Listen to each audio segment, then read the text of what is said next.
Cheers, guys. Epix911, welcome to the Elitist Geek.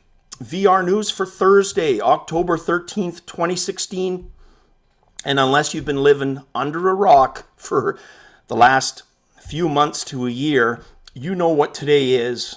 Today is the official launch day for this bad boy right here, aka mainstream VR, baby. The PlayStation VR Launch bundle. I ended up getting the bundle with the controllers and the camera because I had neither. It just made sense. I also gambled on the fact that one of the Best Buys between the airport, landing back home, and home was going to have it, which was the case. So I'm thankful I waited because shipping it would have been just a logistical nightmare, and I probably wouldn't have had it in my hands until the weekend at the earliest, which I didn't want. I wanted it now, damn it, and I got it. So, really quick preamble, and then we'll jump in. There's going to be a gaming video, the one that I hoped to release yesterday.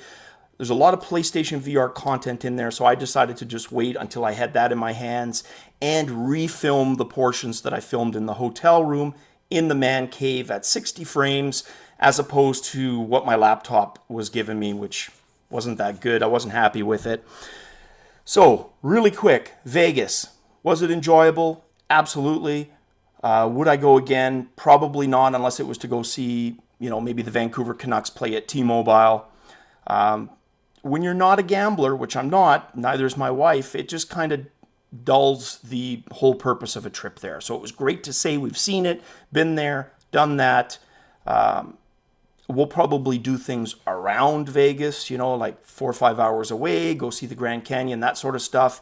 But as for Vegas, no, it was a nice place to visit, but been there, done that, we're good. And happy as hell to be home.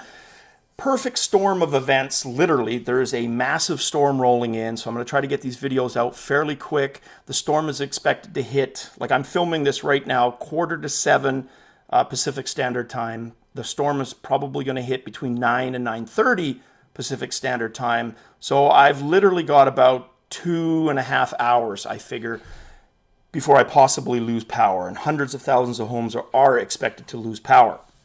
So I'm going to get on with it. Very first thing, like I said, it is launch day for PlayStation VR. And it was interesting because I had expected a little bit more excitement, I guess. I asked the guy in Best Buy, was it crazy? Were lots of people buying these? I don't know. Okay. Do you know how many you have in stock? I'm not quite sure. Okay, put it this way, there wasn't a lot of enthusiasm, but he was quick to point out that as soon as I open it, I can't return it. So they're very hardcore right now with their return policies on these. And as soon as I break that seal, that's it. Of course, still covered under warranty with Sony themselves. I shouldn't even go there, should I? Because Murphy will get me. But I'm gonna risk it. I'm gonna risk it. Hopefully nothing goes wrong and I have no reason to test that warranty. There we go. I just did it. Crap. Too late now. So let's move on. All right, guys. Into the news. So that was the PlayStation VR launch. More in the gaming video coming up next after this. First news headline. A company called Sharecare, and doesn't that sound like some old shareware style company, right? They acquired a company known as Biolucid to bring basically medicine and the human body into the realm of virtual reality. And this has all kinds of cool potential. The first thing it did for me, just watching the trailer video, and sorry guys, I missed my beer. And I don't normally do this and share it with you guys, but this is one of my favorite beers. It is a Dutch beer. It's extra strong, and it is called Bavaria. And it's 8.6%, but I drink it the taste. It is so good. This was not available in Vegas, unfortunately. So nice to be back, baby. Nice to be back. All right. With that out of the way, a quick schlock. And back to where I was. There was a movie that came out in 1966, a bit of a cult classic movie nowadays. It was called Fantastic Voyage. And the whole concept was you had submariners, basically a submarine crew that was shrunken and put into an ailing scientist's body. So they were shrunk down to microscopic size. Yeah, it looks cheesy as hell, but even as a kid in the late 70s, early 80s, it was amazing to watch because it really got your imagination going, right? But ultimately, they're in his body to get to his brain, to repair his brain, essentially, right? That was the first thing that came to mind when I saw this news piece about Sharecare and Biolucid. So they've created some apps which literally bring you right into the human body. So you're not looking at a boring textbook 2D cutout of a heart or even some plastic model on the desktop. No, no, no, no. You are literally in the heart, you know, that most beautiful part of a human being, because it basically keeps us alive. And you are watching the arteries and veins and the pumping, the ventricle action. It's pretty freaking amazing. And like I said, it's exactly what Fantastic Voyage was in the 60s, although with today's technology, and you're virtually going in, not shrunken, and actually being thrown into a body. But very cool. It opens the door for so much awesome. One of the other thoughts that jumped to mind was your own medical history. Now, I know some people are very protective about that, obviously so, in terms of privacy legislation, and I am as well. That's super important to me, is those things have to remain private. But it has the potential to really open up healthcare. Whatever you're bent, right? Whether it's private or you know, state subsidized. Again, no politics here for me. It's about the technology itself. And I just think it has the potential to really revolutionize healthcare, regardless of the system that, you know, is running it. To be able to have your own heart, parts of your body virtually, and your own medical history, just to have that all be there. And hopefully we get to a point, this is where I nerded out a little bit and took it too far like I usually do, is imagine having that kind of Star Trek style, you know, medical diagnostic technology where literally you could do that. Scan yourself, and in VR, you're able to basically update or upload your current health. So everything about you, you could upload and at least get the ball rolling in whatever healthcare system you're in, right? Have somebody be able to look at it, or your own family doctor or whoever, and take it from there. So just all kinds of great potential. I know it's not game related. It's more of an experience type thing, but just got me excited because of the potential. Next up, Oculus and OTOY. Craig, I think you gave me the pronunciation for this, and of course I just went and butchered it again. OTOY, I think is what you told me. Anyways, that company has achieved a bit of a breakthrough in terms of social VR functionality. Now, what they've been working on, so they use what's called Orbex, ORBX, and they've got it's supported by kind of a JavaScript extension. And they're able to do all kinds of cool stuff, 1080p, 60 frames per second, HDR, right? 123-bit color, just all kinds of cool things in VR. Here's an example of the social aspect. Being able to mingle with people, let's say on a fictional representation of the classic Star Trek bridge, right? So there you are with your buddies, maybe your countries apart, cities apart, blocks apart, doesn't matter, irrelevant. You're there mingling, cohabiting this virtual space, and on that view scanner on the bridge, watching a movie together.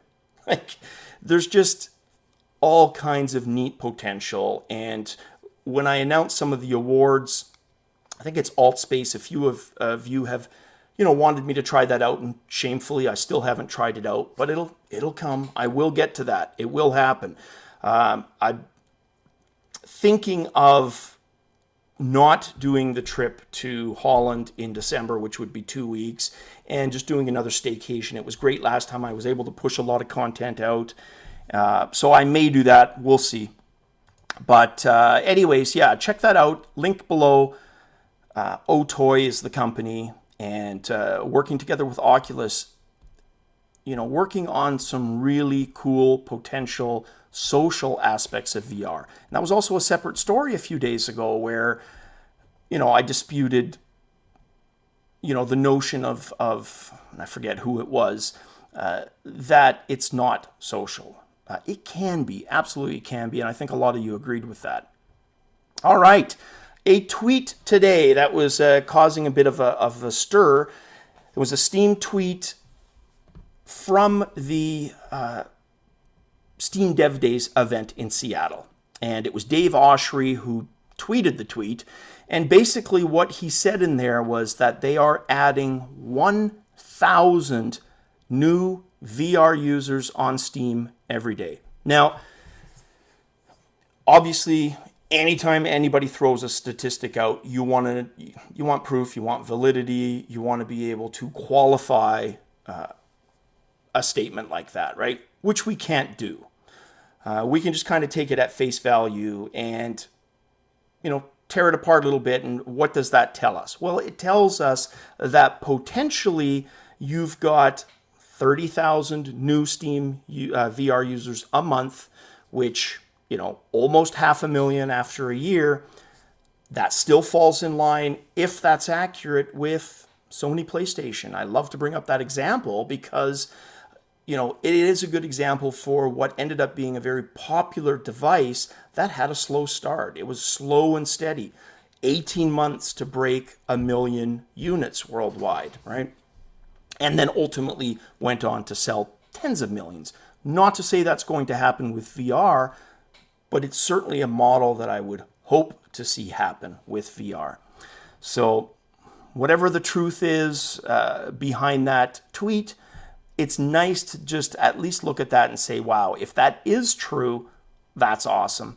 We're getting growth, steady, and hey, that old saying, about marathons versus sprints, right? So true here. Next up, animated VR tale called Allumette. Allumette. Let's go with Allumette. It's launching today. Supposedly a very pull on your heartstrings type VR movie experience on all platforms. Sony, Rift, Vive. It is about 20 minutes in length, according to the reviewer, Road to VR. Now, that reviewer personally, thought the experience was a little underwhelming, a little too obvious, a little too short, and had more potential. But as a start, acknowledged that, hey, this is a good start for what they were trying to do, which was have you connect with these characters. Look, that's tough to do in a 2-hour movie, let alone a 20-minute short one. So yeah, props to them for trying and just doing something different in VR. So very cool to see that. If that's something you're interested in, take a look. I will have the link below. The one other negative thing I forgot to mention, so I'll mention right now, according again to the reviewer, was the type of animation that they used. So we've really gotten used to smooth frame rates in virtual reality, that 90 with low latency. Because of the animation style in this Allumette, which is basically like the claymation,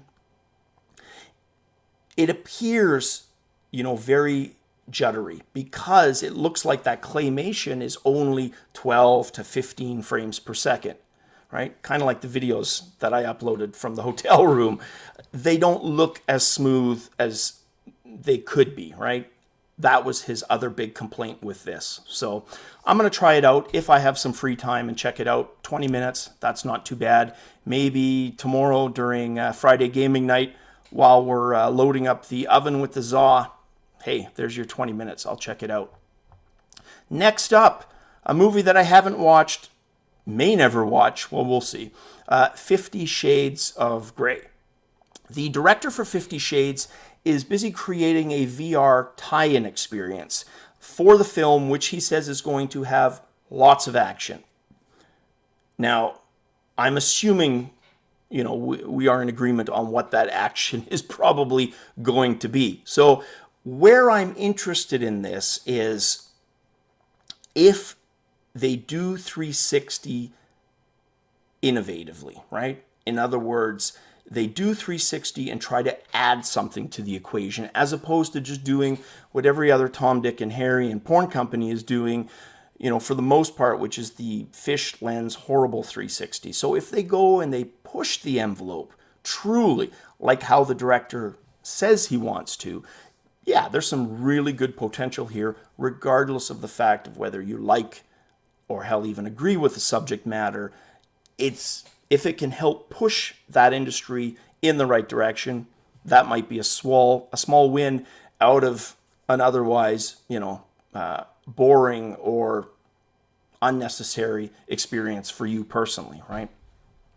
Now, on that same topic, will.i.am from the Black Eyed Peas. Now, it's a band that I neither, like or dislike. I remember, I guess the best memories I have is my daughter, when she was a little girl, dancing to their music, right?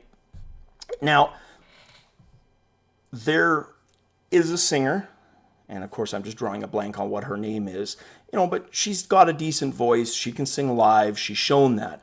will.i.am, however, and this isn't a auto-tune sucks thing, because I listen to groups that use auto-tune heavily, like Assemblage 23. There's times and places for it. But yeah, he's never been a guy that I've enjoyed hearing the quality of his voice. He really can't sing too well, in my opinion, right? But what I do like about him is how he embraces technology. And he got up in front of, basically, I think it was a Paramount-style outing, and spoke to the audience to say that the Black Eyed Peas were going to be doing some 360 content, but it wasn't simply going to be them doing what they normally do on stage and just slapping a 360-degree camera in front of that. So what I liked about that is just, look, hey, potentially someone who actually gets it, right? Where I talked about the previous pushing the envelope. If will.i.am can push that.